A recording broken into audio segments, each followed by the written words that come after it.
Good morning everyone, তোমরা সবাই কেমন আছো? আমি ভালো আছি। আজকে শনিবার। আহ, একটা মেয়ের জীবনে, আবার এটাকে অন্য মাইন্ডে ধরো না, আমি এক একটা টপিক নিয়ে কথা বলি। তা সেটা যে আমার জীবনে হচ্ছে সেটা কিন্তু না, বা এটা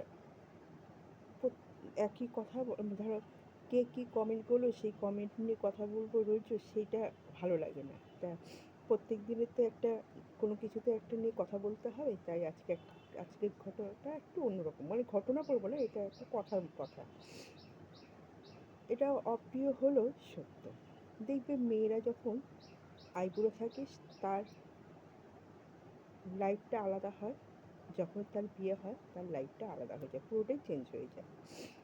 তখন চেঞ্জ হয়ে যায় এটাই, যে যখন দেখবে একটা মেয়ের যখন বাড়িতে কোনো অশান্তি হচ্ছে বা কী হচ্ছে, সে যখন তার বাপের বাড়িতে যায়, আগের মতো কিন্তু ধরো প্রথম সপ্তাহটা, 1 সপ্তাহ 2 সপ্তাহ একটু তুমি বাপের বাড়ি থেকে ভালো ব্যবহার পাবে, তারপরে দেবে আস্তে আস্তে তিক্ত হয়ে যাবে বাপের বাড়ির লোকের কাছে।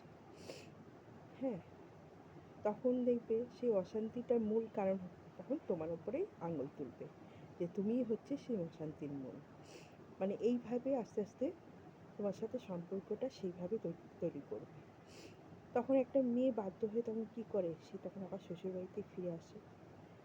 শ্বশুরবাড়িতে যাই হোক, অশান্তি হোক, যাই হোক, তাকে সেই কিছুটা তো শান্তি পায়, সে নিজের মতো কিছুটা তো থাকতে পারে, নিজের মতো বাঁচতে পারে। কিন্তু বিয়ের পর মেয়েদের বাপের বাড়িটা না একটা পর হয়ে যায়, তখন আর নিজের থাকে না। এটা অনেকের ক্ষেত্রে হয়, সবার ক্ষেত্রে নাও হতে পারে, অনেকের ক্ষেত্রে হয়। তা সেটাই বলছি যে মেয়েরা যখন